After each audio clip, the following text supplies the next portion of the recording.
Bom dia a todos. Hoje vamos conhecer um pouco o Evangelho de Marcos. Sabemos que Marcos é o segundo dos Evangelhos, depois de Mateus. Pode pegar a tua Bíblia, assim é mais fácil acompanhar também tudo o que nós iremos falar agora. Então, vamos entender um pouquinho como este evangelista apresentou este Evangelho. Marcos é o Evangelho do catecúmeno, porque é útil para começar uma caminhada de fé.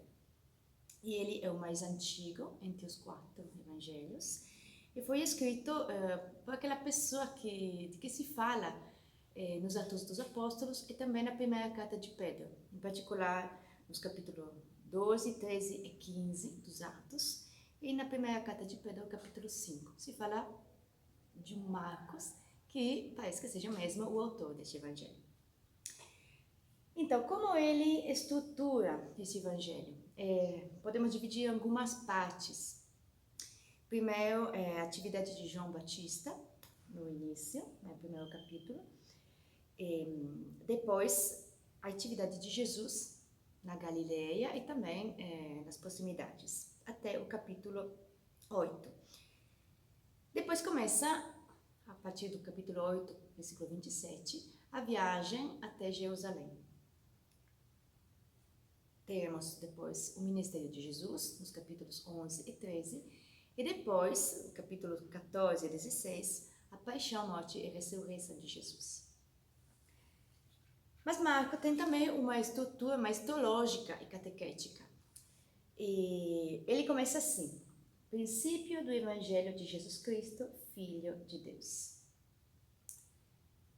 Não é casual esta introdução, porque ele quer já aqui dizer o que ele vai falar, né? Qual é o objetivo de Marcos.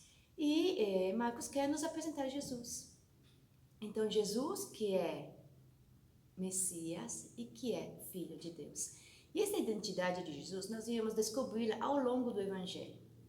E logo acrescenta uma citação do profeta Isaías para colegar ao Antigo Testamento. Então mostra o Evangelho como novidade que vem depois de toda uma história do Antigo Testamento.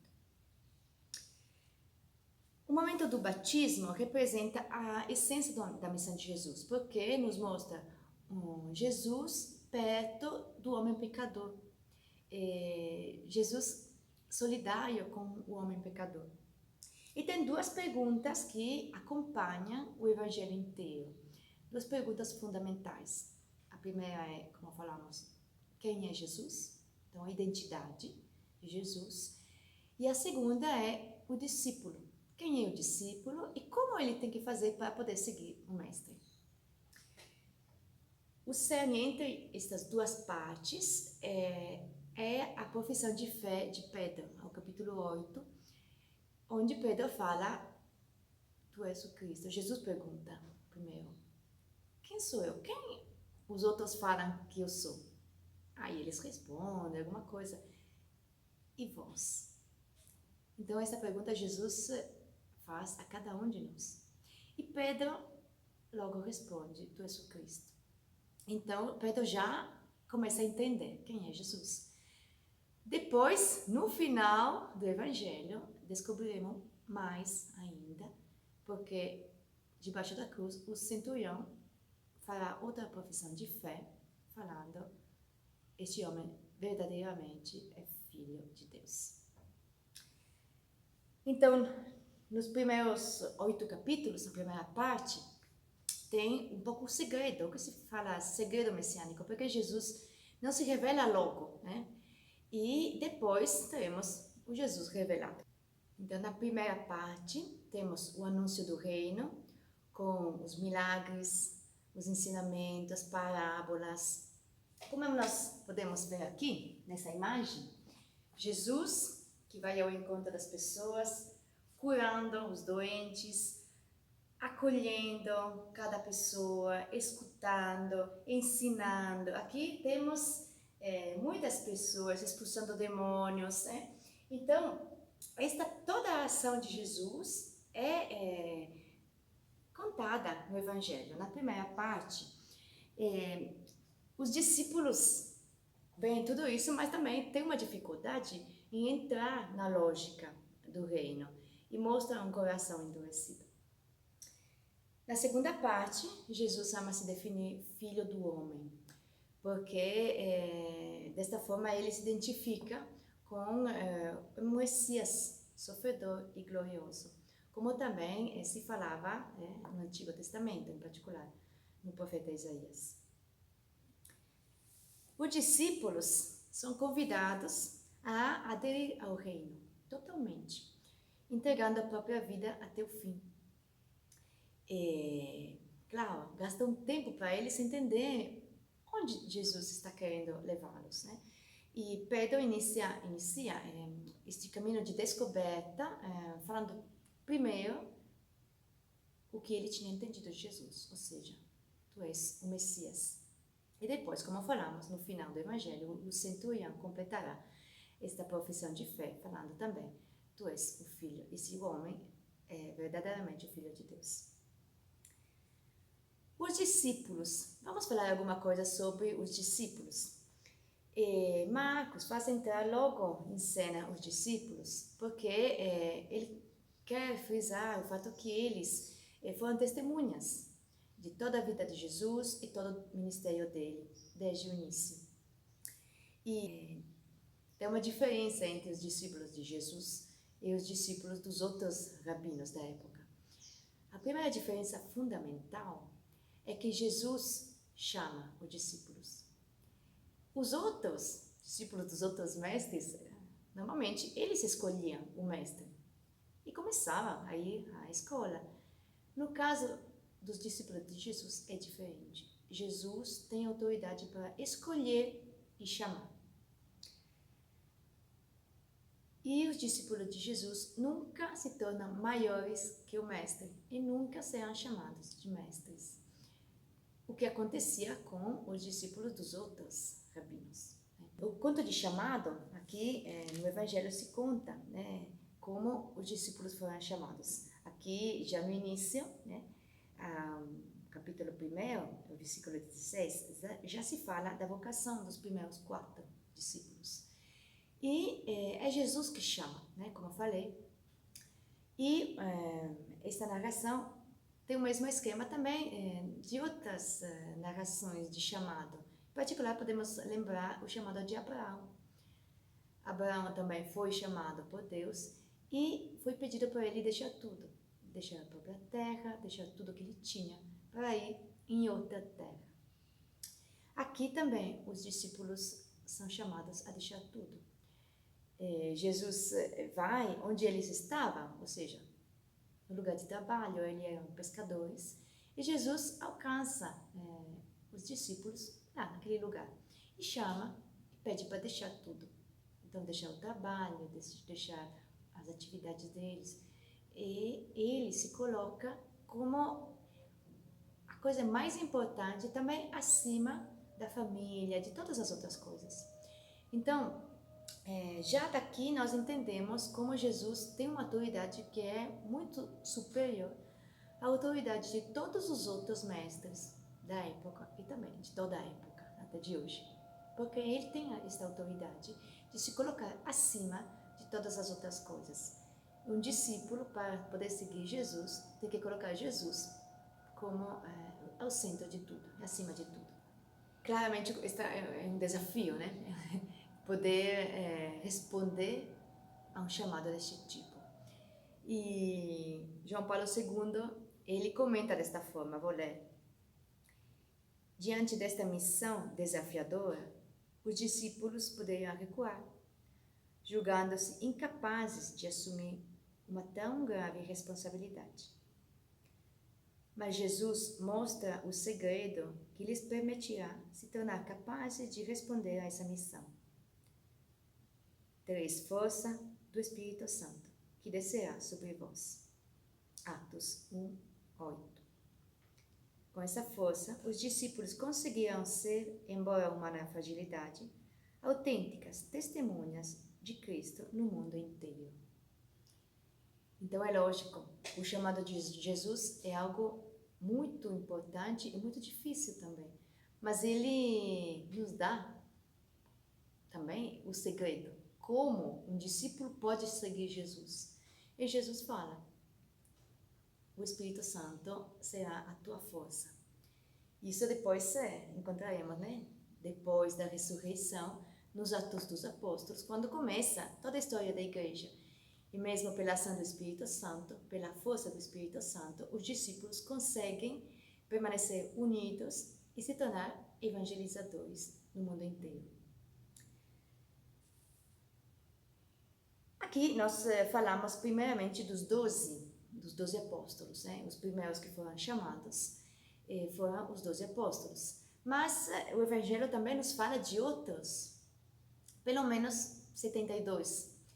E dentro destes 72 tinha pessoas de muitos tipos.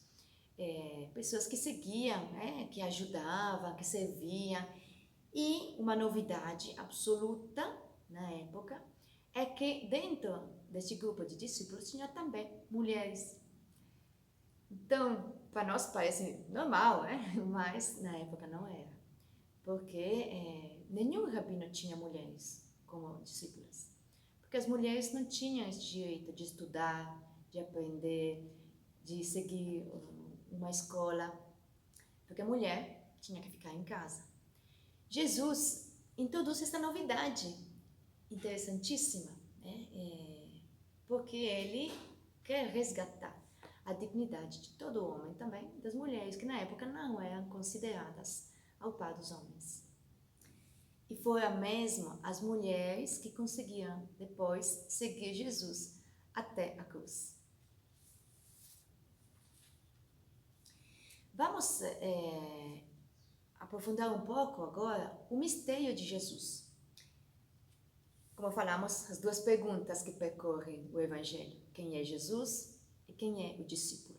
Vamos entender um pouco agora quem é Jesus, este mistério que está atrás dessa pessoa. Falamos assim que nos primeiros 8 capítulos, Marcos nos apresenta Jesus como homem, mas não como um homem comum, porque nós sabemos que Jesus foi um homem com capacidades bem particulares, bem acima do normal, e com uma autoridade bem particular. Apresentou uma doutrina nova, bem particular, que quebrou muitos esquemas e que colocou, por isso, também em dificuldade muitas pessoas que não conseguiam entender o que Jesus estava querendo, o que Jesus estava falando, onde Jesus estava querendo levar esse grupo de discípulos, e depois sabemos o mundo inteiro também.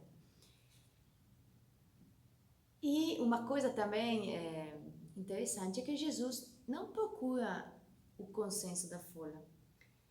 E, ao contrário, ele muitas vezes foge. A fola quer aplaudir, mas Jesus não procura isso. Ao contrário, às vezes Jesus provoca. E acontece que provoca uma reação também de rejeição. Mas Jesus está propondo um estilo de vida que é completamente diferente do que todos estavam acostumados a viver. E a compreensão dele é um caminho gradual. Por isso ele, no início, não aceita que os demônios falem que ele é o Filho de Deus. Porque os demônios sabem, eles sabiam quem ele era. Mas Jesus não aceita, não quer que ninguém fale isso. Por quê? Porque o povo de Israel, nós sabemos que tinha uma expectativa sobre o Messias. Eles estavam esperando o Messias, porque tinha sido anunciado pelos profetas.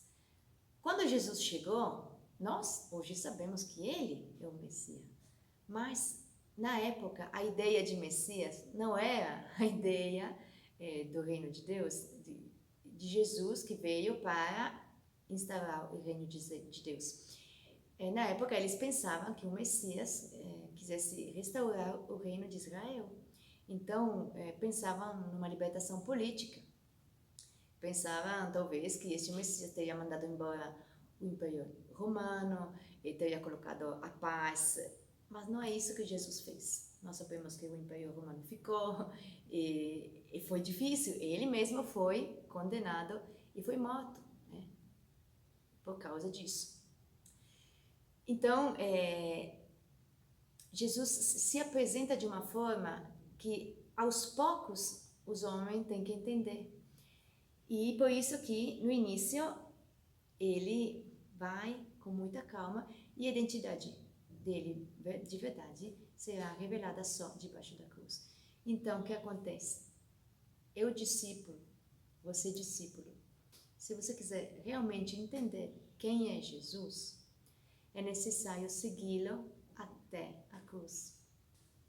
Os discípulos seguiam Jesus em tantos momentos bonitos, como vimos aqui, onde Jesus se manifestou com todo o seu poder, ensinando, fazendo curas.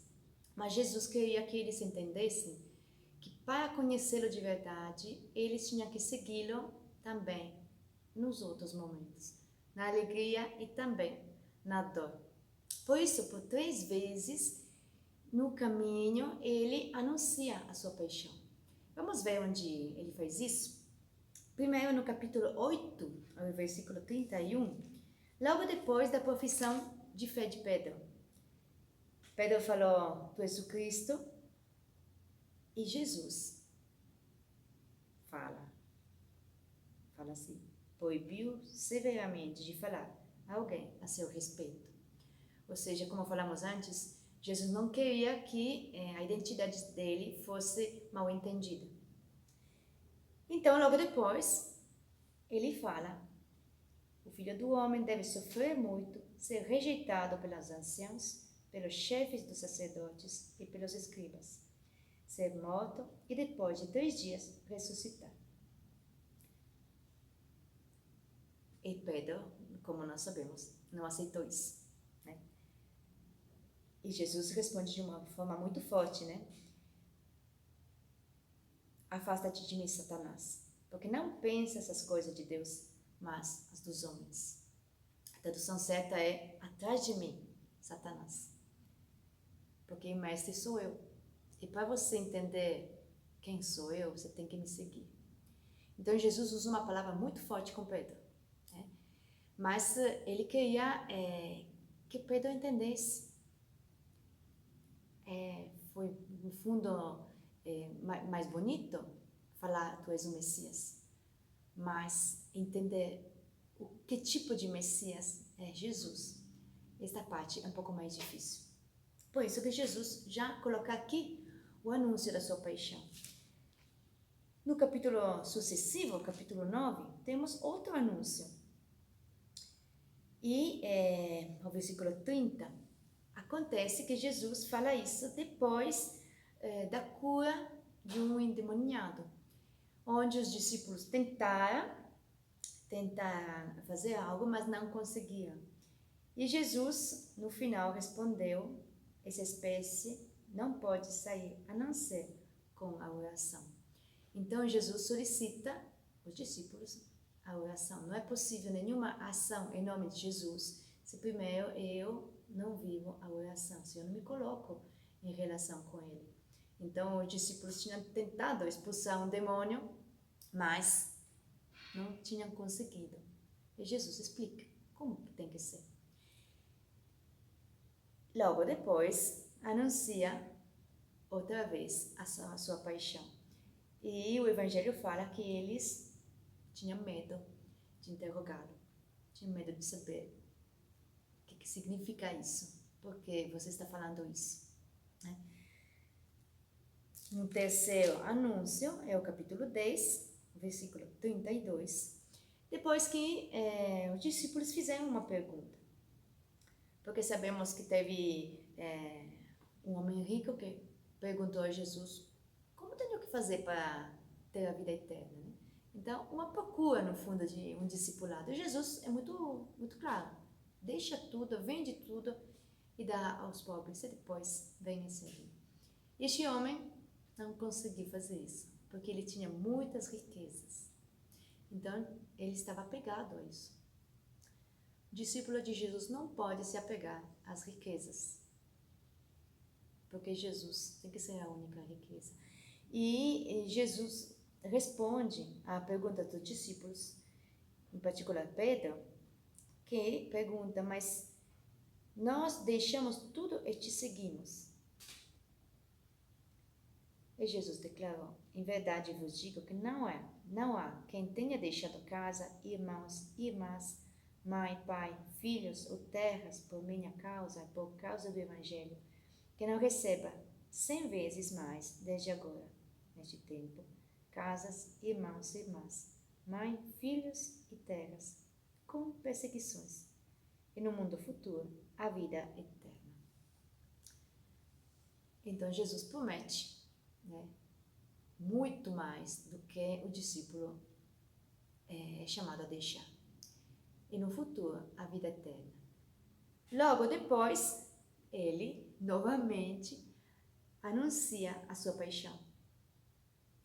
E aqui o Evangelho fala que eles estavam assustados e acompanhavam com medo. Então, Jesus chama novamente os 12 consigo.